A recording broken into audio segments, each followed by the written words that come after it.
Hey guys, what's happening? So for this one, we're jumping right back into Ultimate Black Panther, where recently there's been a lot of stuff building up in this series between the new mystery of the living Vibranium versus the anti-Vibranium that Khonshu's been using, the prophecies of T'Challa's future, and now the face-off between T'Challa and Khonshu. And it's bringing T'Challa to the point to where he's gonna have to make a choice. So with that said, if you're enjoying these videos, be sure to drop a like, subscribe if you're new to the channel, and don't forget to hit that bell up top to get all notifications.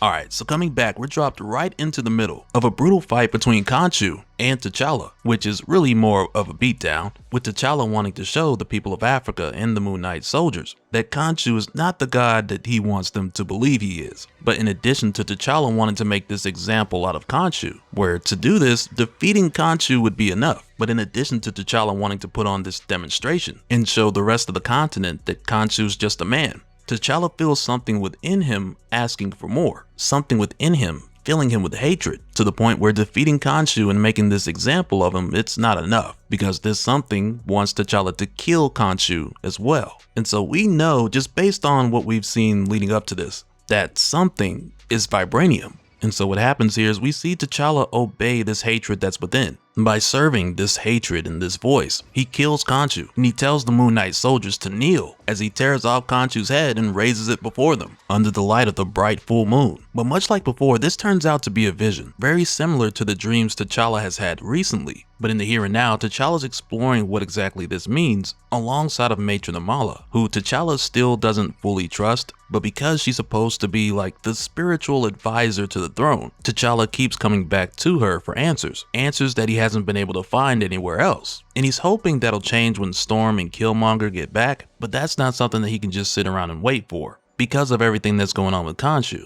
But in the here and now, with T'Challa exploring this vision, Matron Amala asks him what did he see, but he tells her that it's not so much about what he saw, but what he felt. Because when he murdered Moon Knight, or Khonshu, T'Challa felt a joy inside that wasn't his own. So she asks T'Challa if this frightens him, but all he tells her in response is that he's not a murderer. So Matron Amala tells him, like, okay, you're not a murderer, got that. Yet, on the next full moon you will fight him to the death. You have agreed to this, and you were right to do so. It will bring peace. His followers will serve you. The kingdom he has built will become yours. You will explore his powers, their powers, and you will walk towards your destiny. So of course, with hearing this, T'Challa wants more clarity as far as what his destiny is. So Matron Amala goes on to say, the Vodou Khan have waited generations for this moment, for your bloodline to realize what needs to be, for Wakanda and Vibranium to take their throne in the world. I am no priestess of peace, my king. I am witness to the birth of a new age. I do not fear your visions. I embrace them, as you should as well. And so now with her saying this, Matron Amala is basically telling T'Challa that she wants him to listen to this voice. And he picks this up here as well, but he wants her to say it in a straightforward way, because he's been upfront with her this whole time. So he tells her here, you know what's happening to me, what I feel, what I sense. I know there's little trust between us. I have kept your ways at a distance, but now I ask you, tell me what I am becoming. So she says here, you know what you are becoming, the great vessel. The God substance speaks to you. Your father cannot hear it, your grandfather cannot hear it, but you can hear it. So right away, T'Challa knows that she's talking about Vibranium. And when he says this, the matron tells him a ridiculous word of science for something far greater. You and your rationalism have come to the water's edge.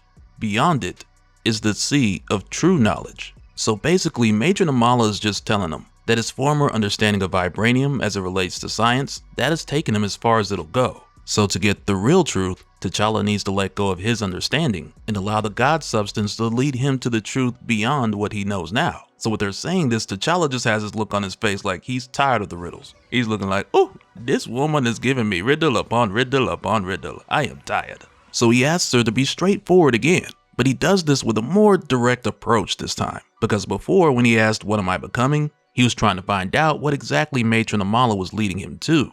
But this time he shoots straight forward because he asks her, Amala, in honesty, what god do you serve? And she's just like, the Vodou Khan serve you, my king. The moon will rise and you will face Khonshu and Ra. No man is greater than his destiny. Let that guide you. I will pray for you. And it's like, man, she just wiggled right out of another question.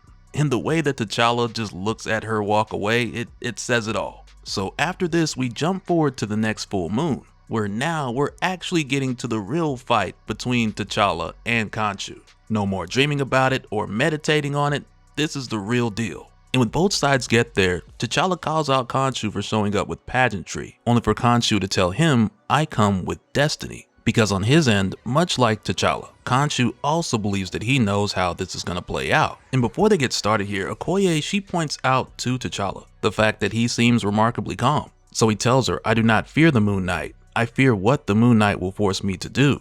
They need to see his frailties, his vulnerabilities. It's not about the victor tonight. It's about how the victory is won. So again, even though this is a death match they're getting into, it's not T'Challa's desire to kill Khonshu, but instead he just wants the people of Africa to know the truth. And so as Khonshu's giving this speech saying how this is about to be the end of one age and the beginning of another by way of bloodshed, T'Challa tells Okoye, tell our people not to react, do not celebrate, do not show stress. Tonight we show them that Wakanda is unrelenting, to where next T'Challa carves up a piece of the land and places it over both of his shoulders, as he goes on to say, for this land, I ask this land, guide my actions. Which is really important because not only does he want the rest of Africa to see Wakanda a certain way, but this is also T'Challa showing that he's doing this in service of all of Africa, as opposed to just Wakanda or Vibranium itself. And I just think it's really important to point out, because for a while we've seen T'Challa go back and forth between who Vibranium wants him to be and who he wants himself to be. So we're reminded of that just one last time before they get started. And as Khonshu approaches, he asks, does the Vibranium whisper to you, Black Panther? Does it give you dreams of victory? Perhaps it has led you to your death. So T'Challa tells him, let's see which of our dreams speak truth, which from here basically leads into the main event. But as Khonshu goes in to strike T'Challa, he barely manages to graze him after his first few attempts. And as Okoye tries to keep her composure with the others, the Moon Knight's army are just cheering him on. And it's right here in the middle of this where T'Challa sees 4 of the tall figures, who are the voices he's heard from the Vibranium. And though it starts out with 4 here, there are going to be more just showing up. But like before, it's really just one of them talking to him. But as they show up here, while Khonshu's charging in, T'Challa just catches Khonshu's arm before he can strike, and he snaps it, only to spin around and kick him so hard that his mask flies off. Which by all means, this is serving the purpose of what T'Challa came here to do. Because he just wanted to show all of Africa, whether it be civilians or those in Khonshu's army, the Moon Knight army, he just wanted to show them all that this man is no god. And he's done that here. But before this goes any further, I can't help but to think about, and I mean there's been no mention of it either, but with this being Earth 6160 Khonshu, who is also the Moon Knight, you would think that he would be the most powerful, that he's capable of being during a full moon. Much like 616 Khonshu or any of his avatars for that matter. But as it turns out, that's just not the case. And now with Khonshu on the ground,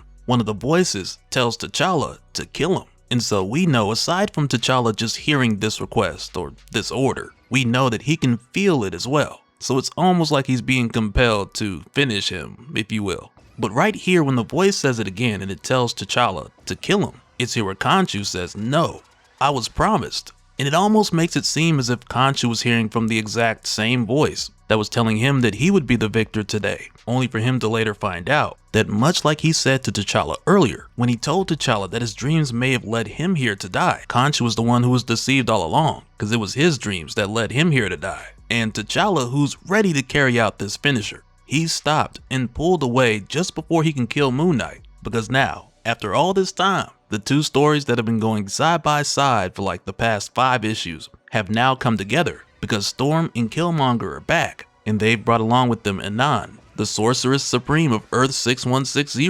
And when she arrives, she goes on to tell T'Challa, your friends have told me a lot about you. No idea who the Moon Guy is, but he doesn't matter. What matters is you have a Vibranium problem, and it might not be too late to save everything you believe in. So yeah, I can't wait to see where this goes from here, because like I said before, I still believe the interaction between T'Challa and the Sorceress Supreme, it's gonna eventually play into what pulls Storm and Killmonger apart. So yeah, we definitely gotta keep an eye on them. And so now real quick, I want to give a special shout out to all the patrons. Thank you guys for all of your support. And for anyone who's new here, who wants more information on how to support the channel, I got a link below where you can go to patreon.com/dopespill. But that'll do it for this one, guys. Let me know your thoughts down in the comments below, and we'll do it again on the next one. Alright, later.